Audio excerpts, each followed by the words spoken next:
Hello everyone, welcome to another ApplePie TableTalk. Today we are here with Carla Cohen, the founder of Essential Harmony. Thank you, Carla, for being on our show. Well, thanks for having me.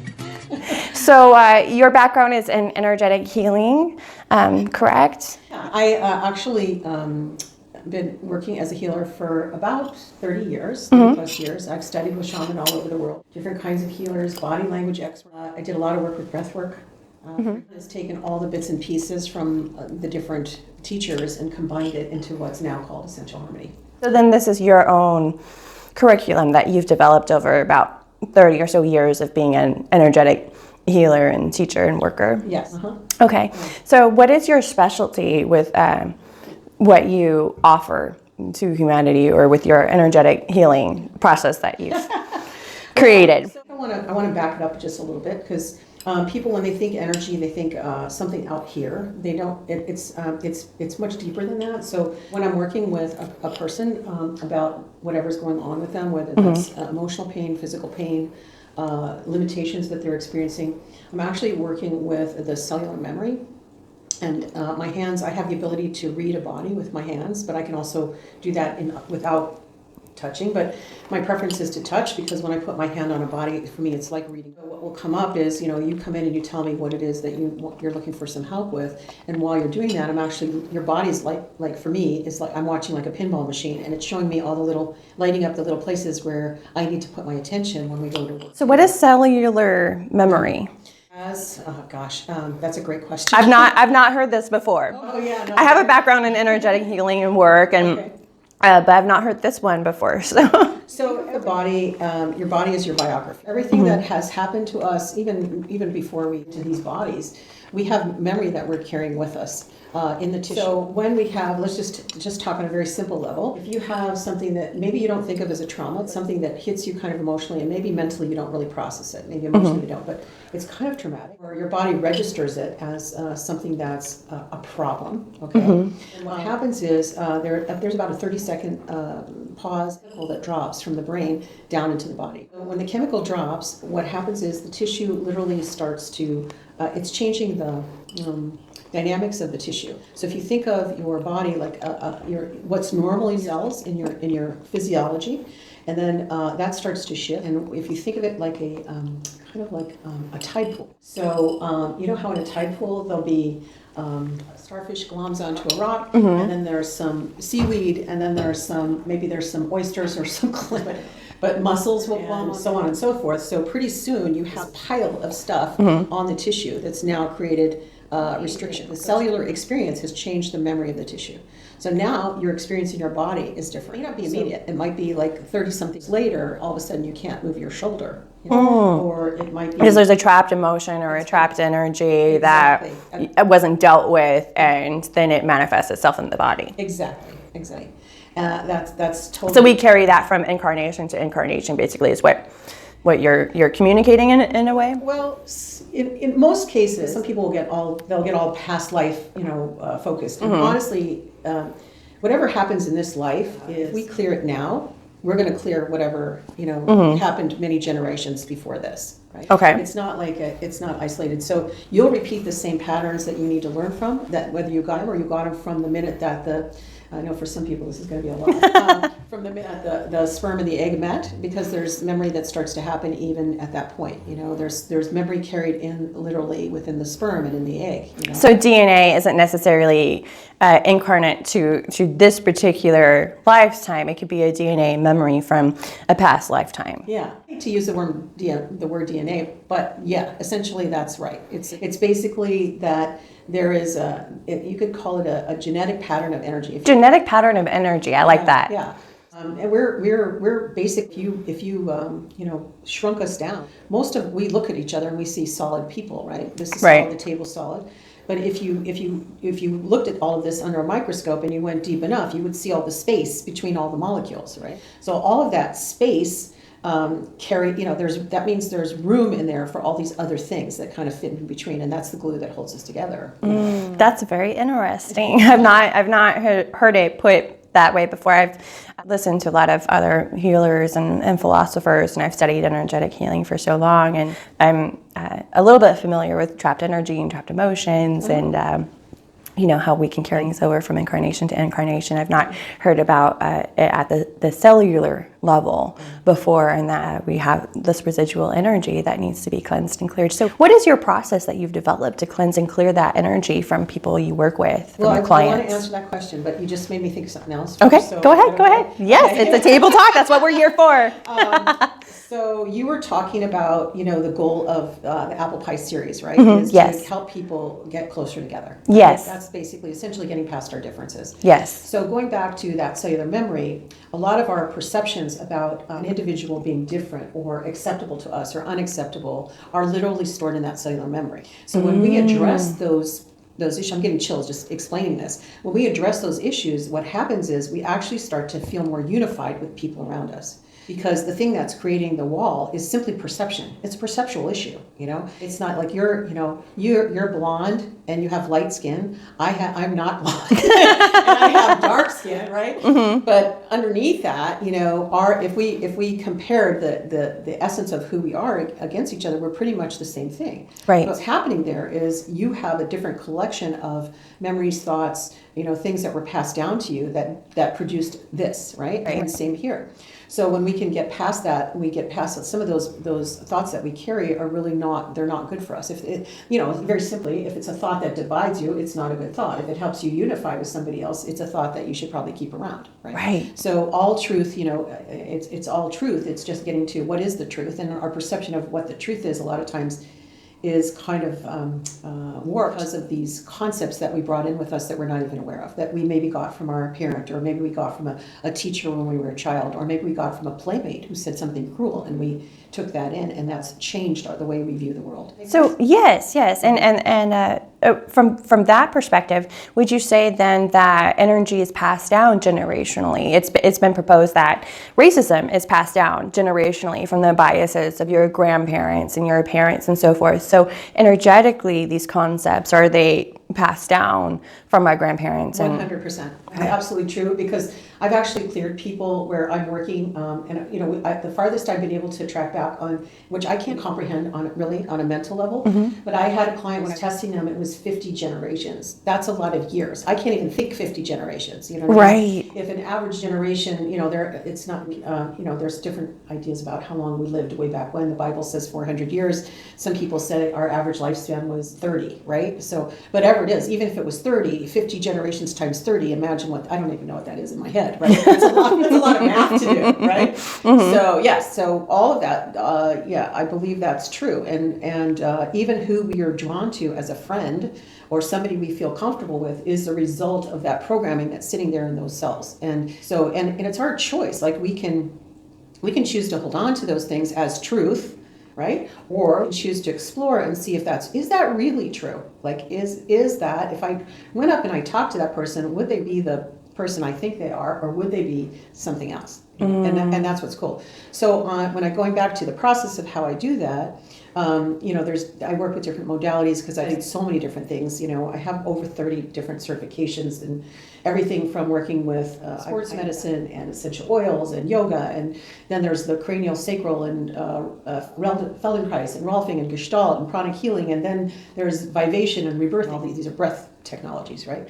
So, but the bottom line is I'm a clairsentient, so I'm able to feel on a level that most people are not able to feel. I'm able to sense on a level that's very different. I can smell an emotion on somebody. I can feel, there was a client here yesterday who, he came in and he was talking about he wanted help with his back. And I said, that's great. And he went on about how this back had been a problem for a really long time. I said, is there anything else you want help with today? And he said, I think that's the main thing. And I said, well, you haven't mentioned your throat. I keep feeling this thing in your throat. Oh yeah, I've had that for so long.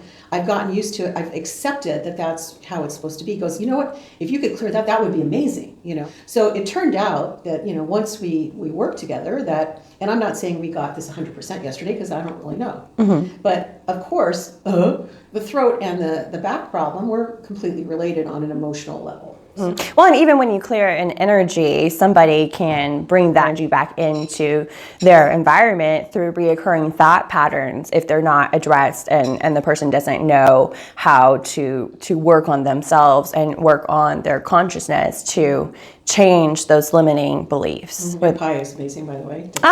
Thank Thank you. Very, very yummy. Thank you. Yes, that's true. It is hard.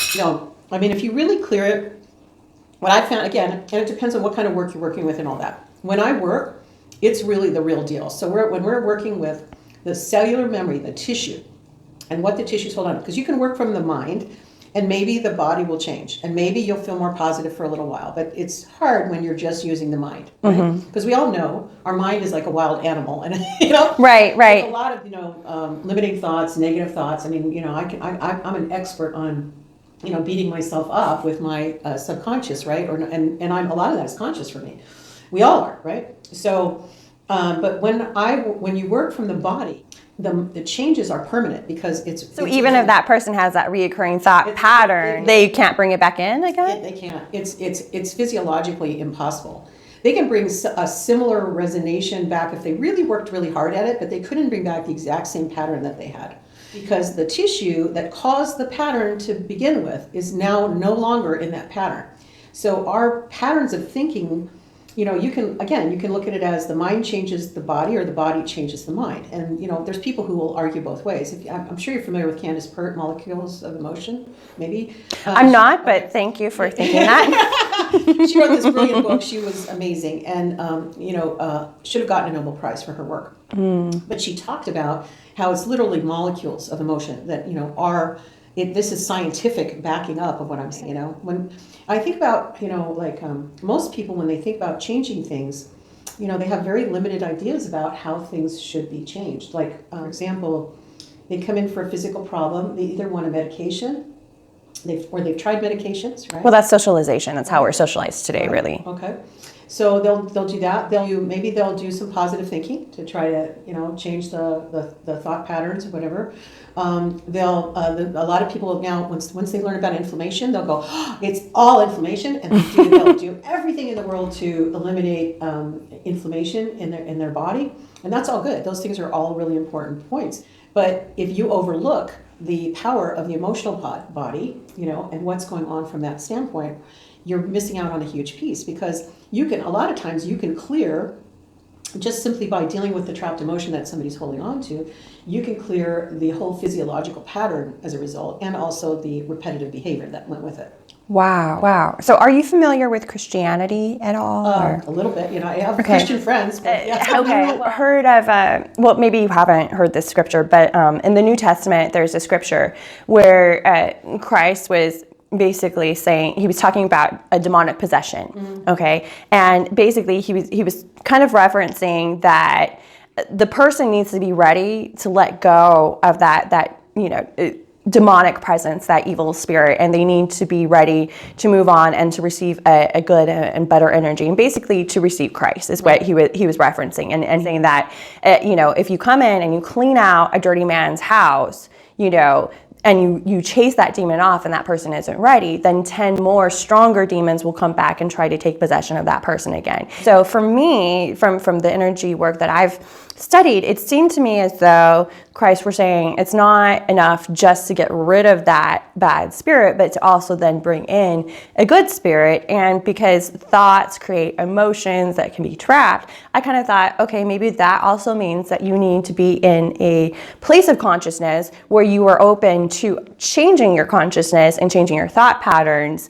And I felt that was a new way of thinking you needed to adopt. Your Morsh was saying you don't need to adopt all of these positive affirmations with your change if you go with your program. Now, is this intuitive just to your program, or is this for all energetic workers? I think it has to do with the way that I work. I mean, that's a good question. And so this would be organic to you and your process, maybe. The process of how I work with people, but also, like you said something very key in what you said.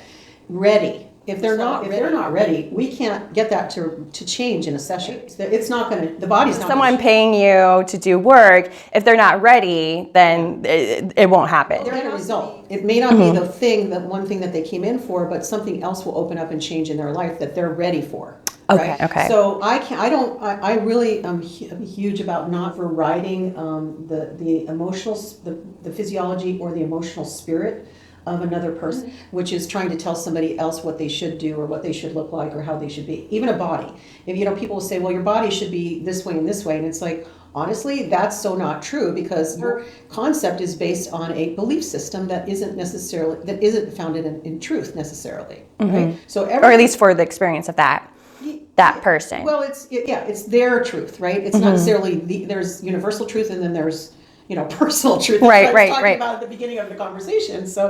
So anyway, with the work that I do, it can't come back because we're not doing anything that they're not ready for. Their physiology, their spirit, their physical body has to be ready to do whatever change happens. So whatever change happens is really going to happen, but it may not be the one thing that they came in to target. So have there been instances where you've seen changes that needed to take place in a person and you didn't work on those areas because you intuitively knew they weren't ready for that? It wasn't about being intuitive. It was about what I was hearing from the body. So when I guess that's intuition, but I literally hear the body. So, for me, it's not like I'm not sitting here going, oh, my brain, the little voice is telling me this. You know what I mean? I'm not doing that. I'm touching that person and I'm going, wow, I'm seeing images or whatever. I had, again, another backpack person story, but some back problems are so common, right? And this guy he's actually, pretty accomplished man in the music industry. And he had long-term back problems. He was pretty much a chain smoker. He had other issues too. I won't get into all of it, but bottom line was he tried a number of therapies for his long-term back problem. Had not been able to be successful with that. And going back to he was really ready. I mean, he came here. It wasn't at this house, but he wanted to get healed. So I'm always sort of like, well, all I can do is work with integrity and do the best I can with somebody, and then it's going to be up to your body because it's a partnership, right? It's not just me doing the work. We're kind of working together. So in his case, I started having images very clear of a wooden box, okay, which was very weird, and it was the sensation in my body and my physiology was like I was contained in a wooden box, okay, so. I argued with them, and I said, I don't know what this means. I said, but I keep seeing this. There were a couple other images. One was also very strange about him being trapped inside a snow, like a cave of snow, right?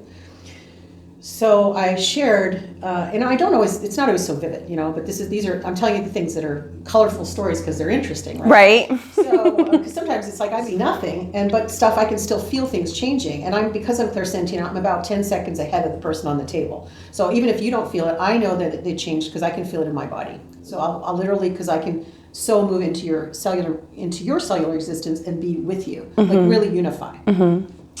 So what happened was I asked him to please go. I said, are your parents alive? And he said, yes. I said, great. I said, well, are they the kind that would get defensive if you ask them questions about your childhood? He said, no, I don't think so. I said, because, my experience of asking my mom, she didn't like it when I asked her stuff. Some people just want to leave the past in the past and they don't. They want to move on, right? The older generation, that's kind of. That was her, right? So totally. So may she rest in peace. Anyway, so he went home and he felt really pretty great after the session. He left me feeling very high. Most people do after I work on them. They're pretty altered. They know they're altered. They can't quite figure out what happened, but they know something happened. So, and sometimes it takes a while for people to process. So anyway, he talked to his parents, and sure enough, his parents, there was an incident where he had built a snow cave out in the driveway, like a clubhouse or something. And he climbed inside of this thing, and then it collapsed, and he couldn't get out of the snow. Oh my! So that was literally in the cells. And then the second part of that was the box, right? I was like, because I didn't want to say the word coffin, but that's kind of like what came to mind, right? I don't want to put a thought there. I'm trying to get illicit. So his parents told him that they didn't have the money for a bassinet when he was a child, so they kept him in a drawer. Oh my! So that once he connected with it, and literally when he said that when his mom told him about the drawer, he didn't have a feeling of sadness or anything, but he had like a little tear drip down from his eye that he didn't quite understand. Okay, so anyway, his pain went away from his back that he'd had for years. So we were able to clear it up. So that's what I mean by cellular memory, because everything that ever happened, right? Right. I've had instances where, I remember one guy, that was different. He was looking for success in his business, and in his case, when I touched his feet, well, it was very powerful, the energy that was running through me. I don't even know what was happening that day, but I will say that the entire room smelled of cigar smoke. I was almost wanted to choke because it was so strong. Now, it was an etheric smell. Right. Right? There was another person nearby. Nobody else could smell it except for me. And so, of course, when I said to him, I know this sounds weird, but I keep smelling the cigar smoke.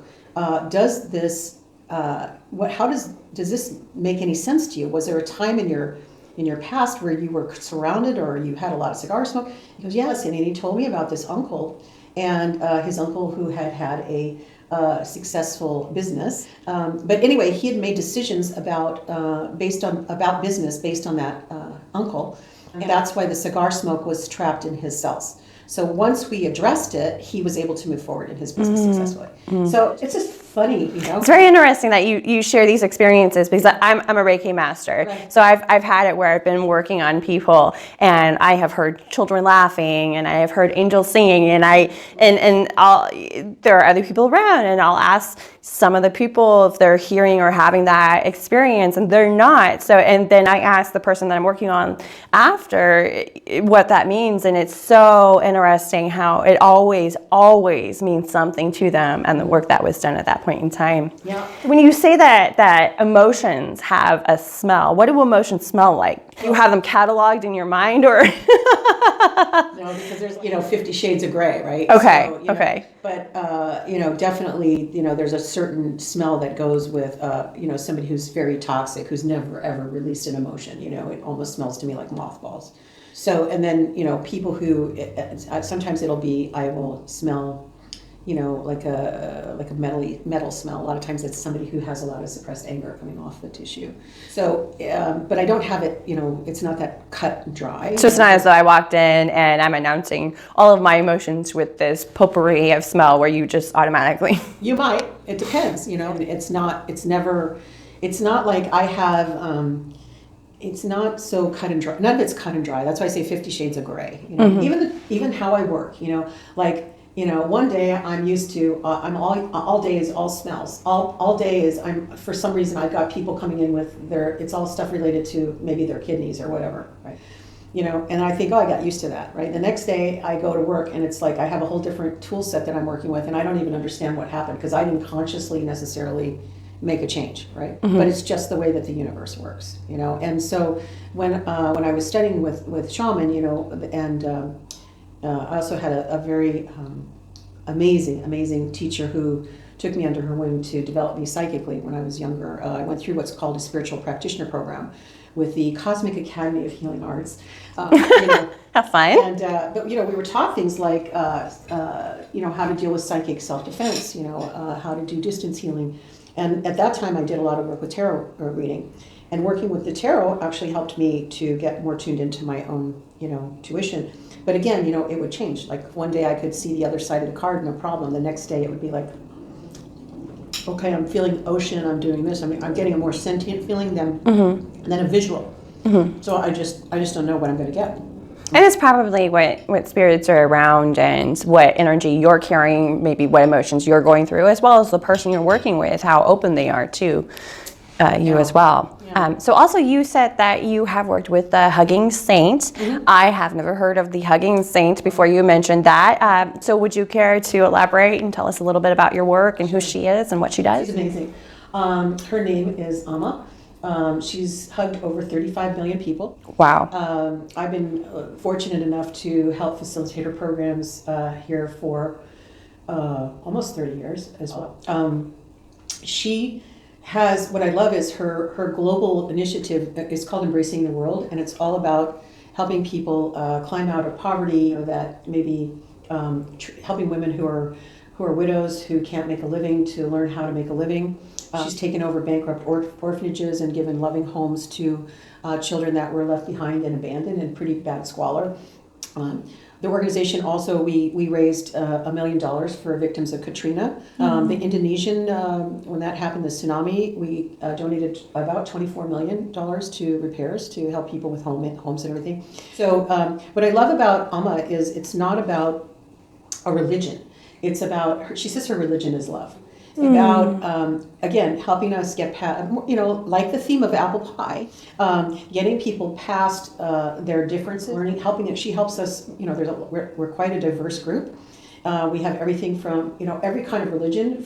We have people that are very Hindu in the group, but we have people that are Christians and Catholics and Muslims, and we all somehow manage to transcend those differences in our commonality for wanting to help relieve suffering on the planet and help change people's lives. There's this one woman I met when I first came to the programs, and I think it was the first time I came for a hug, and said to me, well, if you don't feel anything, come back again, because I didn't feel anything the first time, right? And I said, okay, fine. And of course I went up for my hug, and I could not speak. I literally was catatonic. I thought I was fine. I was actually falling over. People were grabbing me to hold me up.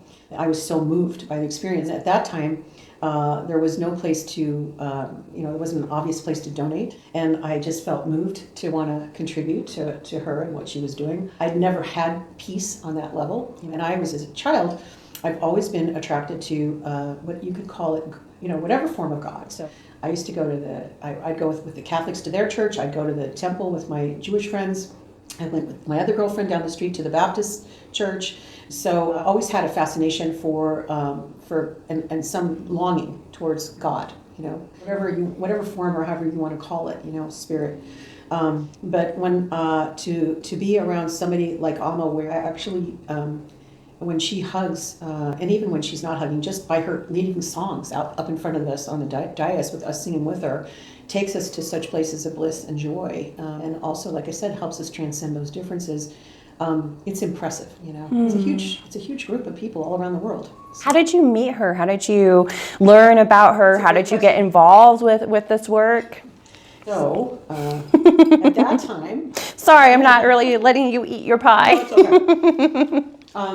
That time, I was a traveling healer. So I would fly into a city.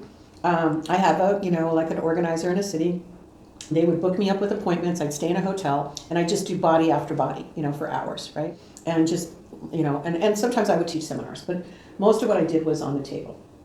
So I remember this one visit, and I was in Indiana, and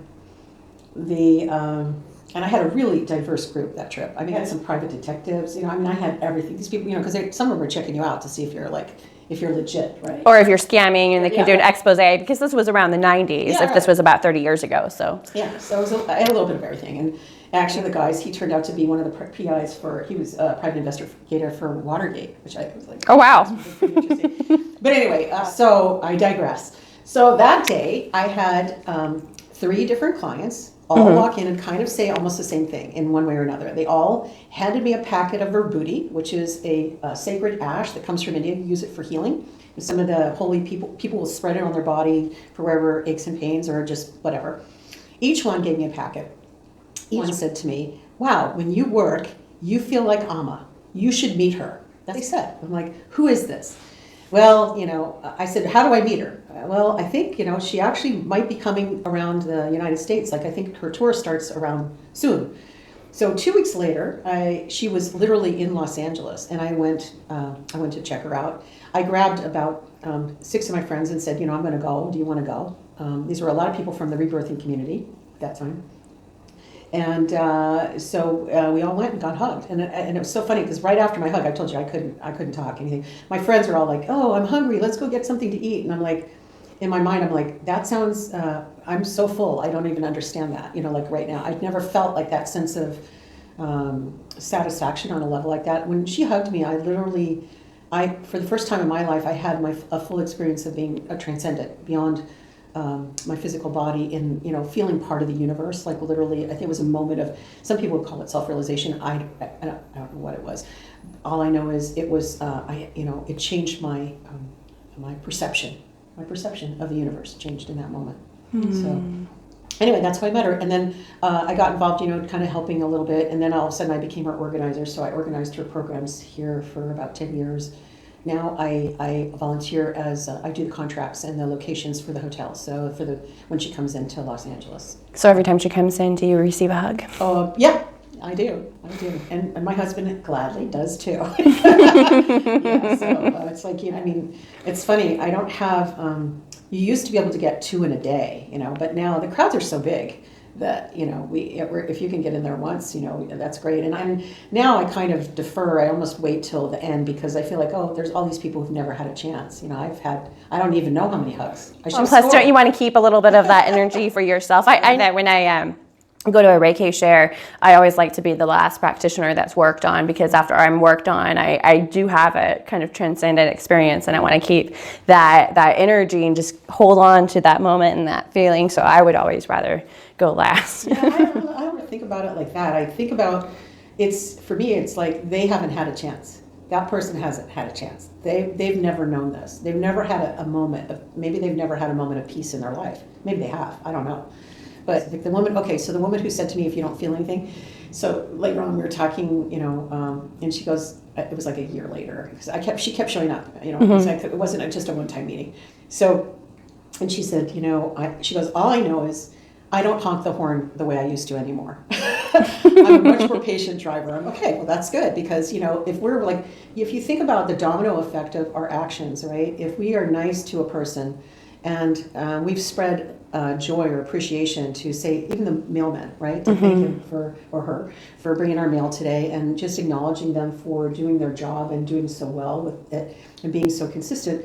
We've now changed that person's day for them, so that when they go down, they're more likely to be friendly to the next person. And rather than if I'd come out and I'd been critical, right? Because we're experienced, right? It makes you not nice, right? If you're grumpy, it's sort of your whole day, and then you think about if you were nice to the bus driver, and then how the bus driver would be nice to the passengers, or if you were the grumpy one who came on the bus, now the bus driver wants to take that on everybody that came in. So we all have the opportunity to change somebody's world, and how we choose to respond or react will depend upon whether we change somebody else's world for the better and enhance them, or whether we're going to make the world a worse place and drag it down with a negative energy. Yep. When is the next time that she'll be here in America?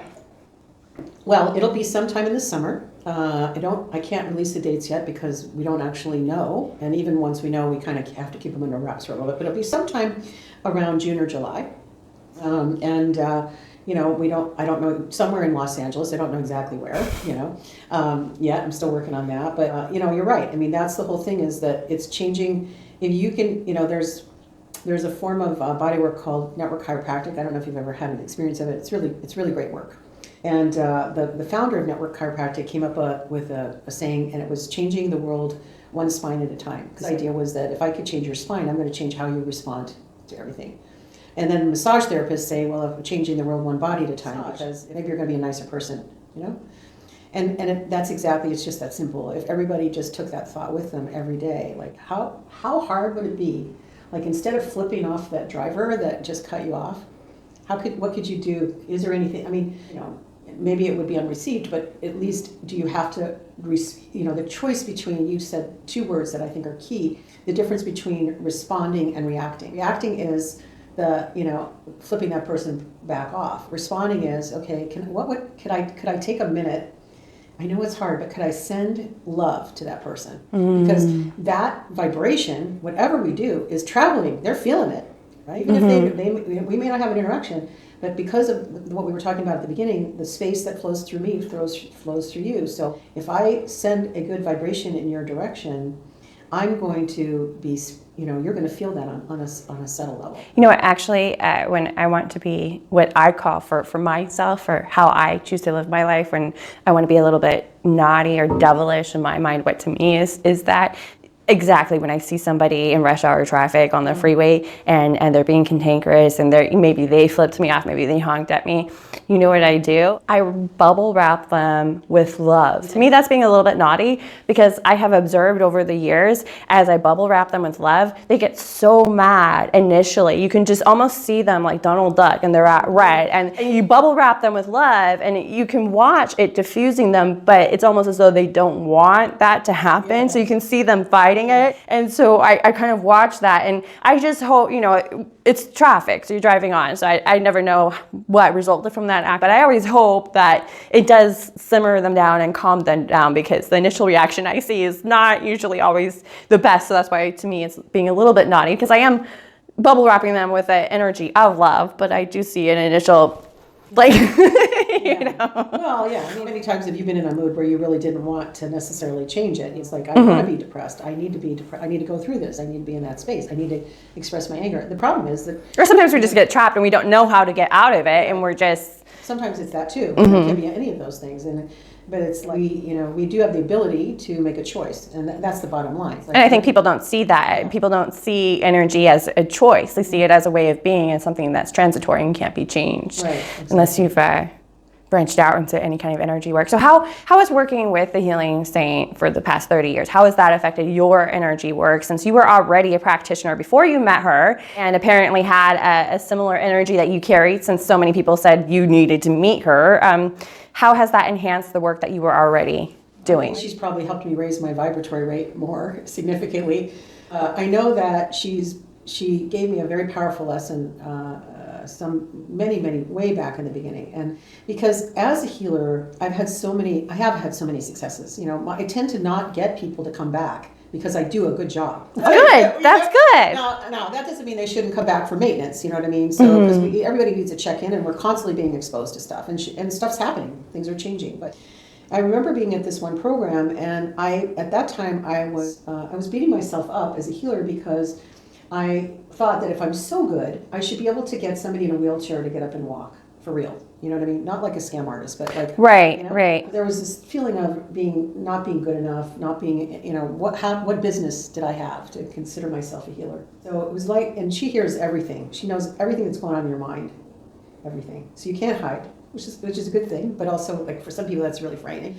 But anyway, it was like, that day, I remember that evening, she had me sit next to her, and they didn't, normally you have what's called seva. It's a job that you do it's considered prasad. It's a gift, you know what I mean? It's more like a reward than it is really work, but you're doing some work, right? And it was like I was put up there because I was trying to do a job, and there were people who came that were actually doing my job. So my job was to just sit there while other people were doing my job. That sounds so hard. It was really hard.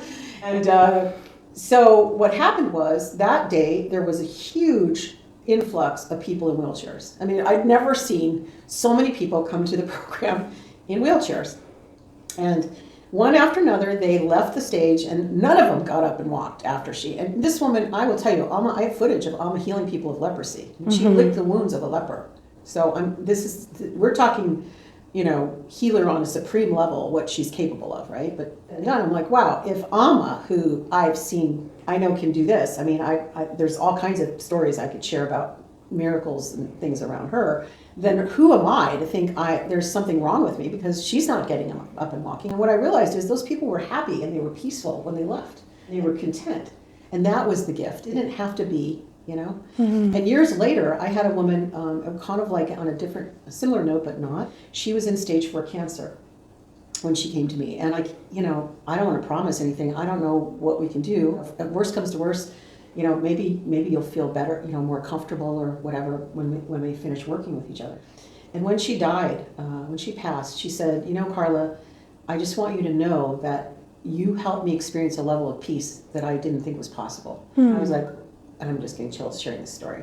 And I was so, that touched me on a level that I can't even say, because I realized it doesn't have to be that's why I was saying you don't necessarily get what you came for, but you'll get something. And that's where the area of non-attachment comes, because even as a healer, we can be so attached to the result process of our socialization and this plane of reality that we're not seeing the overall result of what was meant, of why this person was brought, because on an energetic level or plane, maybe they didn't need to necessarily release that big sickness that we saw. Maybe for some reason, that was their dark night of their soul that they weren't ready to walk out of. That journey wasn't finished or completed for them, but the need for an additional piece or the need for what you provided was there. And if we don't have an attachment to the outcome, then we can open ourselves up to possibilities where we're not aware of how we're affecting people. Yeah, we don't know. And the thing is sometimes, and I don't like to use the word karma, but it's true. People have,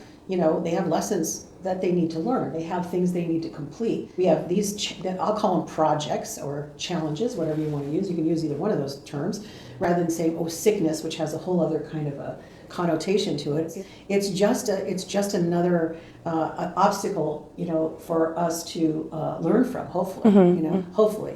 And sometimes we don't know where some of us are a little thick. I mean, let's be honest, right? I can think of a few lessons that I didn't get the first time around. Right. Because I wasn't ready, and that's why I say when you were talking earlier about the whole thing about when we talked about being ready, that you have to be ready for whatever it is that, I can't just override your system.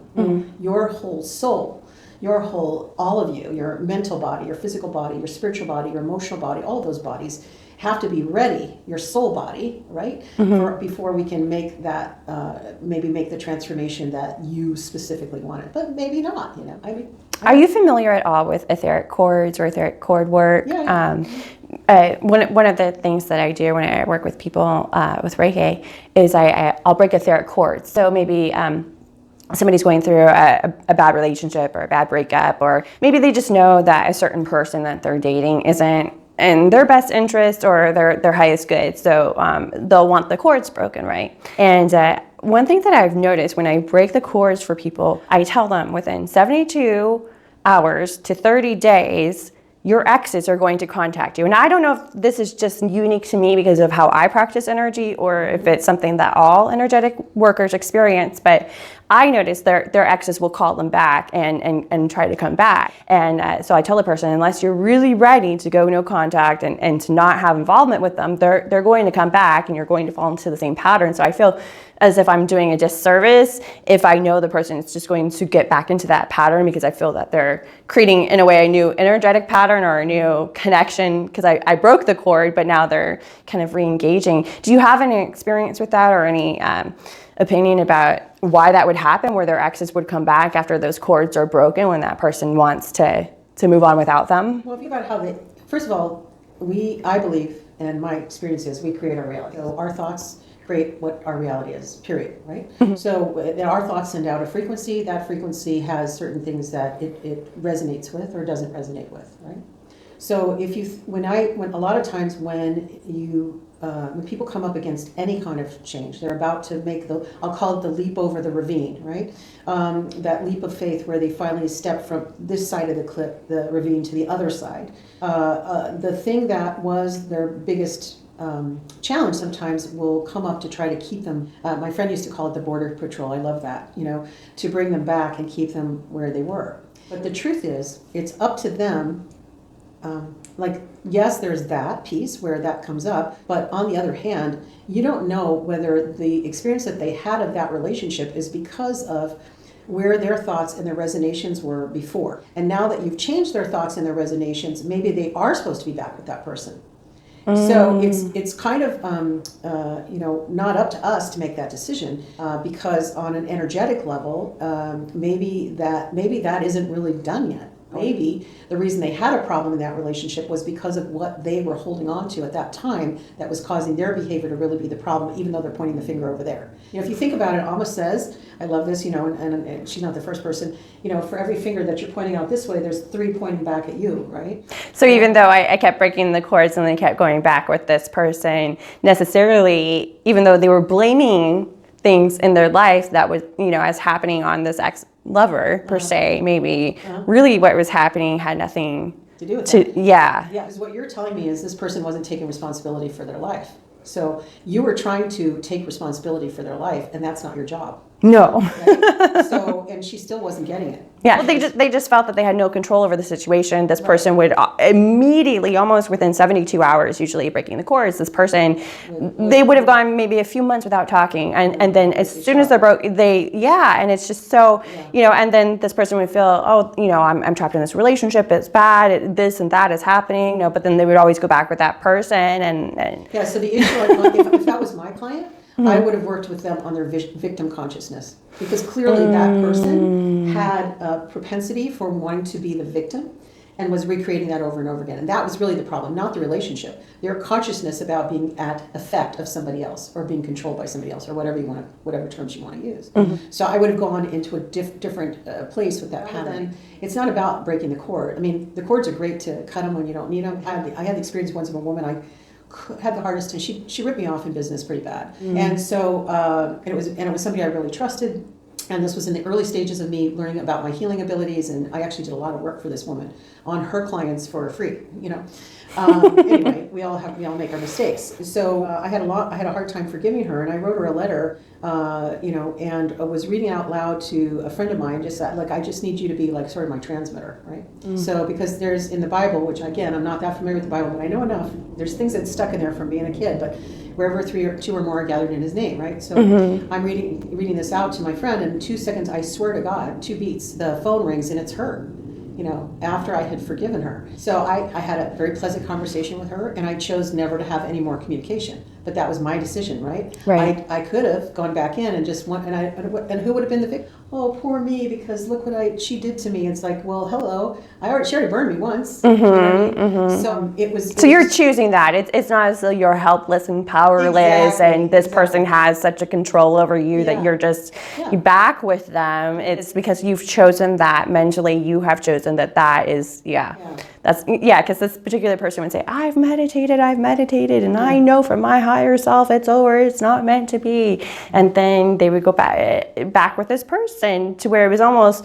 I got to the point where I said, there's no point in me doing this work on you, because you are going to be back with this person. So just go to therapy and work this out. Because to me, it just, it made no logical sense, and that I knew they were going to repeat the pattern. So what was the point to me in my mind of even energetically working on them, because I just knew what was going to happen. Yeah, this is the quandary of it. And it's one of the, as a healer, learning the difference between trying to rescue a client versus knowing when to help open the door and facilitate, and then letting them figure it out. Is that, and I think that's something that you, over time, your approach to that is going to, it probably already has just from this conversation, right? Because it's like, okay, nobody's a victim here. Nobody, even me, who had that woman, rip me off in my business. It's like, okay, I made a choice to share something with her when I should have waited because in this case, she actually registered my name for my business. I had shared it with her. She's like, oh, can I use that? And I thought, oh yeah, she's going to use it as a name for the modality. I said, sure. I didn't realize she was going to, she registered the name, like took it, possession, not just, And then her argument was, it was karmic. And I'm like, that is such, a load of pucky, So anyway, but again, on some level, I chose that because discernment would have been, hey, I'm not ready to share this yet. Let me wait. But I decided, I was like a little kid. Or you live and you learn what questions to ask. What do you want to use it for? So how do you want specifically? Are you taking this over as your brand image, or are you going to register it as a DBA? Are you going to register it as an energetic school of healing thought that you're going to share with your clients as an additional enhancement? Yes. Well, we've all been there where we live and we learn. And I think specifically when you're a healer and you are focused with an energy of love, such as myself, I choose to love humanity and believe in the best of humanity. And I see somebody and I see their highest good, their highest potential of what our friendship, our business relationship, what our connection can be regardless of the interaction, the dynamic. And I think when you're always looking at somebody's highest good and their best self, you don't always see in reality who they are in that moment, where they are in that moment, and the reality of what exists right now, how that's going to affect your dynamic and your relationship. Because you're up here, you're living in this whole other... Yeah, well, and I think I think that it's interesting. I mean, we all have to deal with issues around trust, right? Trust is, I think, probably in every aspect of our life is one of the most important things that we have to learn about, and we learn about it in some very good ways and some very uncomfortable ways, right? I remember this one woman said to me, years later, this was a woman who was mentoring me in in the business part of my of one of my businesses, and she said, I said, well, I said to her, at the time, I said, I'm having some challenges here around trust, and she goes, my belief is trust until somebody shows you that you shouldn't. Well, that's an interesting way to look at it. So, and that stuck with me that she said that. And so, now it's like, okay, I try to carry that with me instead of the part of me that, had that horrible thing happen, when I was so much younger. But anyway, it's all part of No, yeah, I get you, because now in business, I trust until somebody shows me not to. And some people think being a good business person is one-upping or getting one over or negotiating, but not clearly defining or communicating that what they, somebody can think, oh, I think she's thinking this or that, but I'm really communicating this, right? And because they don't clearly define what they're saying, they allow you to think whatever it is you're thinking without redirecting or clarifying that. And then later at the other end of the cycle, they say, oh, well, I said this and this and this. You didn't understand that. Oh, well, I'm sorry. And then you end up earning less money or having less of a deal, or you end up, somehow it wasn't what you thought you were agreeing to.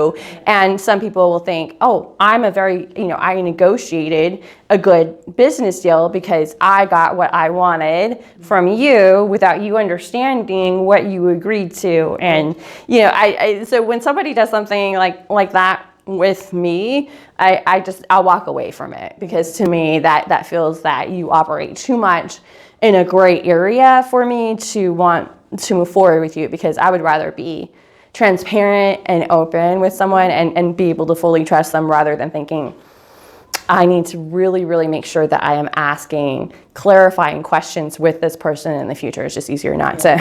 Well, I think that's part of us growing as business people, period. I mean, I